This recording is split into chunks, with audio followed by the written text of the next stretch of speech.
Welcome back to our continuing discussion and conversation exploring the joys and the challenges of preaching for occasions. And we're going to be turning from the holidays now to thinking about weddings and funerals and even crises in the life of a congregation or an individual or a nation.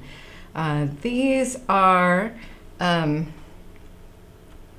a tough calling. These are hard moments in the lives of our church, and they can be hard moments in our own lives as well. And that's one thing we need to recognize in terms of self-care, is that these will take a toll on you. My own sister died last year, and I was very touched at how choked up my pastor got as he preached her sermon, and that he teared up was actually a gift to me, and it was moving to see how moved he was in that moment. But I know that he does not cry often, and so I know that there was an emotional cost to him in caring as much as he did for my sister and walking her through her final weeks. And yet we think, well, I'd much rather preach for a wedding because that's the happy event, right? And it's all blissful and joyful, and it's what a great opportunity for us that we get to preach for weddings. But weddings can be very messy, and they can be very challenging as well. You will be asked to marry people that you do not think should be married for all sorts of reasons. And you will, as you get closer, learn ugly, dark secrets about the families, even if you think that couple is ready to be married and you're excited about it.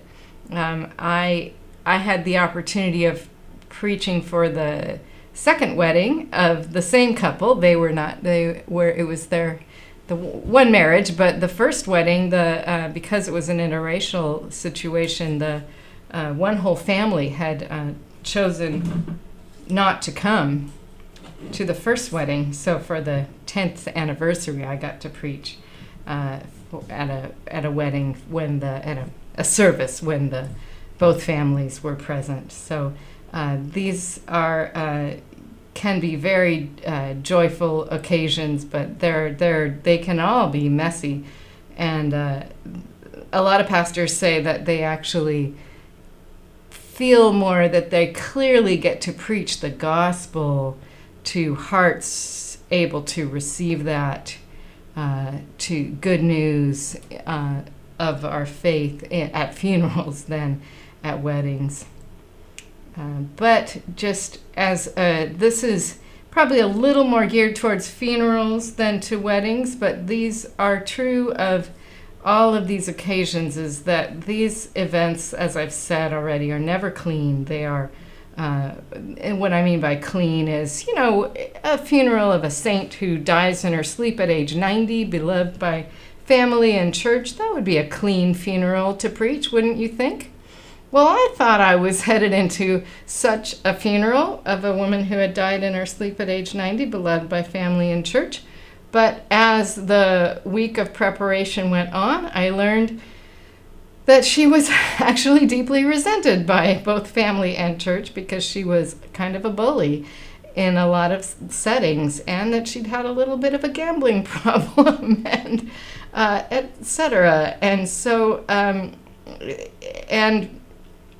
it's just never clean, and they're rarely convenient. You just can't book these into your schedule, and this is just the servant nature of our lives as pastors often, is that which doesn't mean that we have to say yes to every funeral or wedding request that we get. And depending on how beautiful your building is, you may have to navigate those waters more carefully than some others, and have some policies in place that will safeguard you in some of those times as well. But these can be saying yes sometimes, even in ways that stretch ourselves, can give us an opportunity to witness to unchurched people who come into our buildings maybe only at those times. And it is a chance to proclaim our faith in God's goodness to them. And so the servant image is apt here because we are wading into some of the messiest and most intimate places in people's lives, and we do so as willing servants. But we also do so as hosts. My call to you is, even in your physical presence, to have big gestures, to be as gracious and gathering and welcoming and inclusive as you can be, and to be guides, drawing on wisdom not of our own, but the wisdom of our tradition and of our scriptures, to shine a light on the path that will help people to take their next steps with courage and hope. A guide is a very humble role. If you get to the end of a trek and you're safe and you've had a good trip, you don't remember your guide. You remember what you saw, and that you were safe. And so a guide just needs to be faithful and not necessarily clever or original. And that goes for our wedding and funeral sermons. But we are also interpreters. We are interpreting events that may be jarring and have shaken the ground beneath people's feet, and particularly in the case of a hard funeral, a hard loss. But we are also not just looking at the ground that has shaken beneath us, but we are carrying people to God beyond the event itself. Whether it's a joyful or a sorrowful one, we point people past the event to the God who is present in the event with gifts and blessing and opportunity. And most of all, we are pastors, shepherds, free with our care. And if that means that we're in tears, I think that's all right. You may need to learn some techniques, some simple techniques, such as deep breath and look away and to the side a little bit to get yourself past a teary moment. And believe me, those can happen in a wedding as well as in a funeral.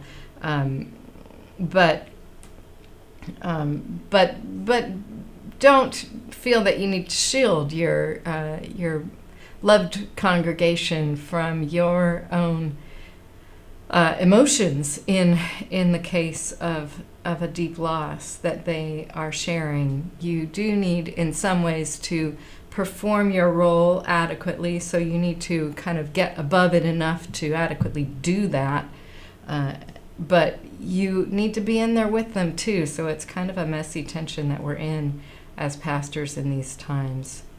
All right, moving to weddings, I'm just going to talk briefly about some of the challenges that we face from our culture, and the challenges that I think have seeped into the ways that we can tend to preach at weddings. I'm going to talk a little about some of the things we need to be careful to avoid, and then call you to give you a few resources that can help you as you preach for weddings.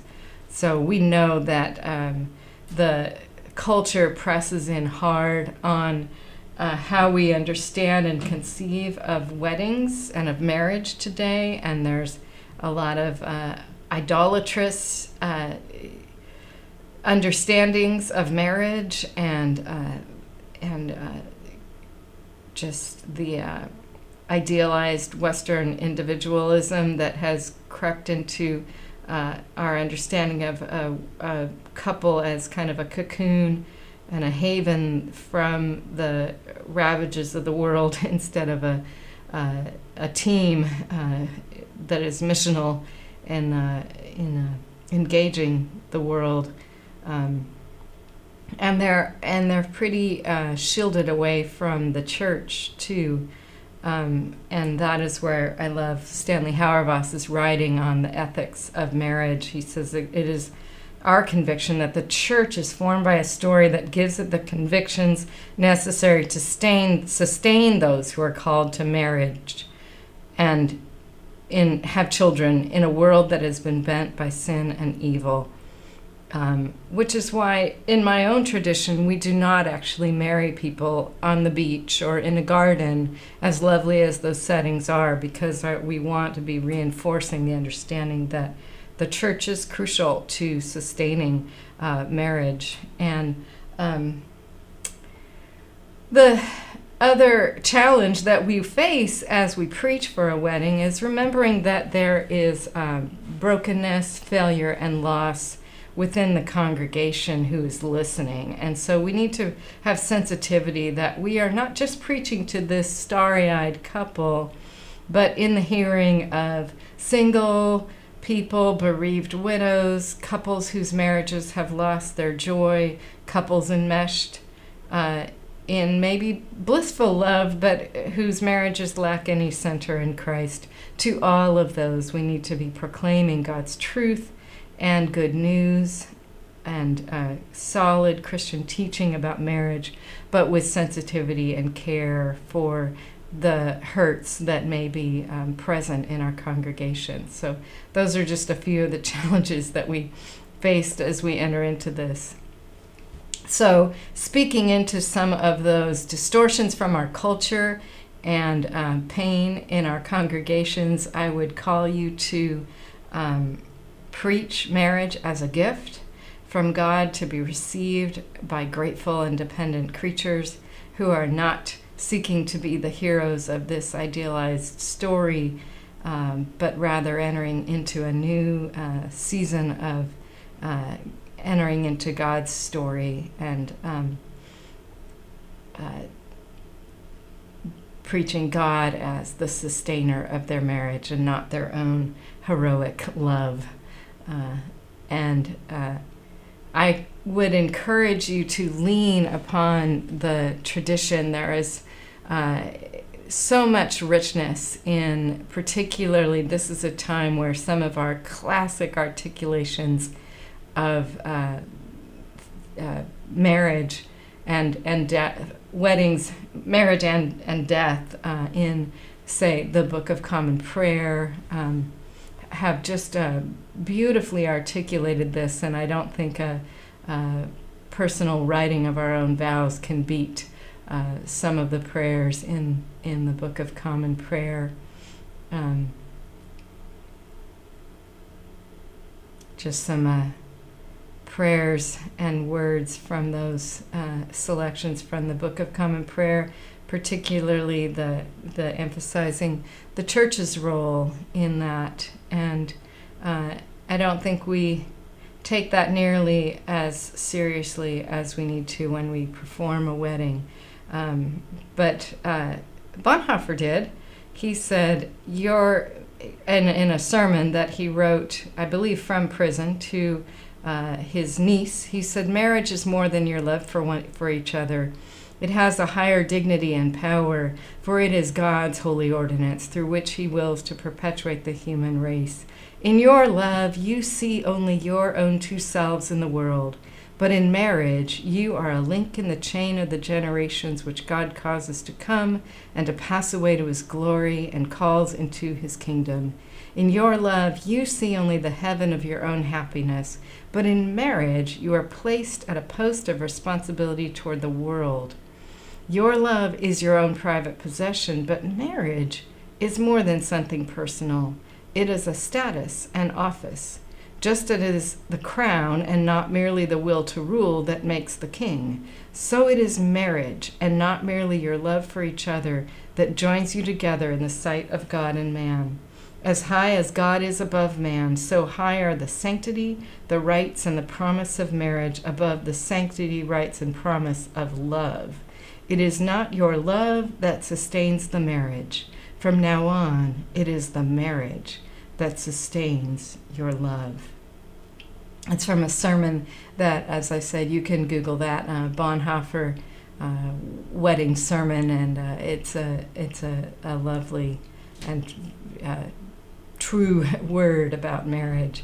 So, sorry. Okay.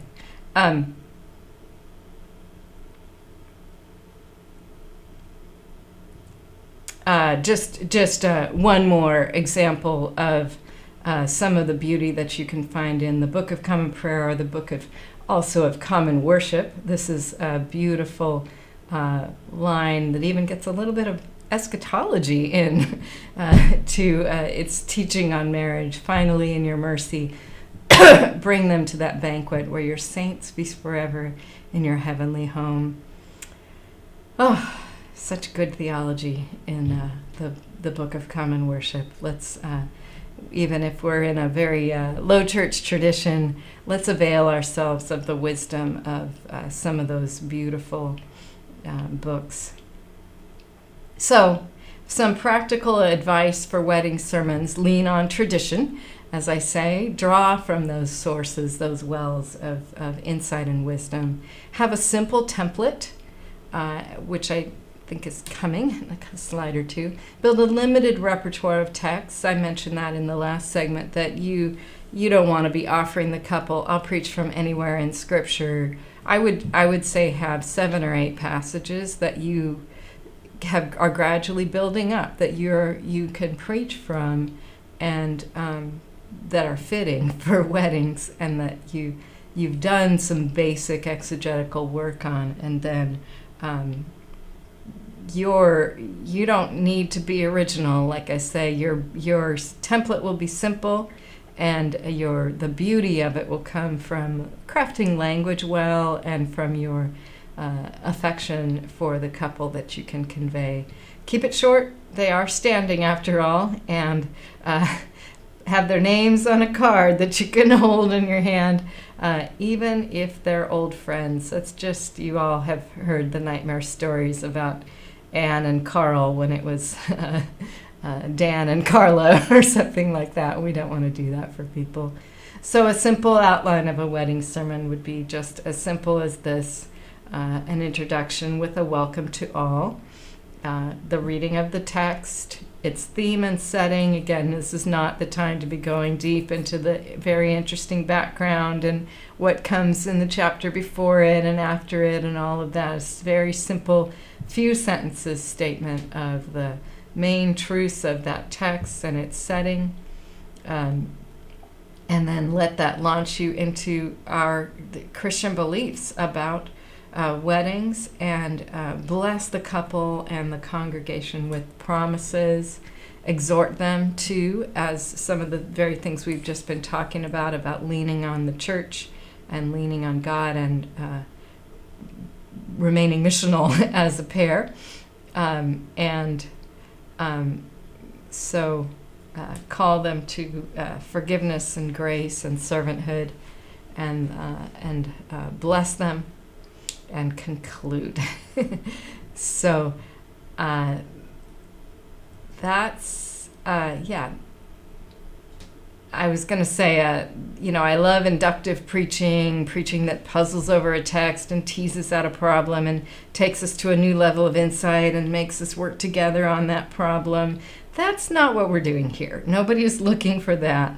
Your outlines as you construct these sermons may look kind of boring. They will look kind of just simple like this. The color will come from good writing, good illustrations, and a few well-chosen quotes. And as I said, from your love for them. So as we reflect on this segment, these are questions I actually already asked in the last segment, but some of your challenges and what you've experienced moving from holidays, specifically on weddings.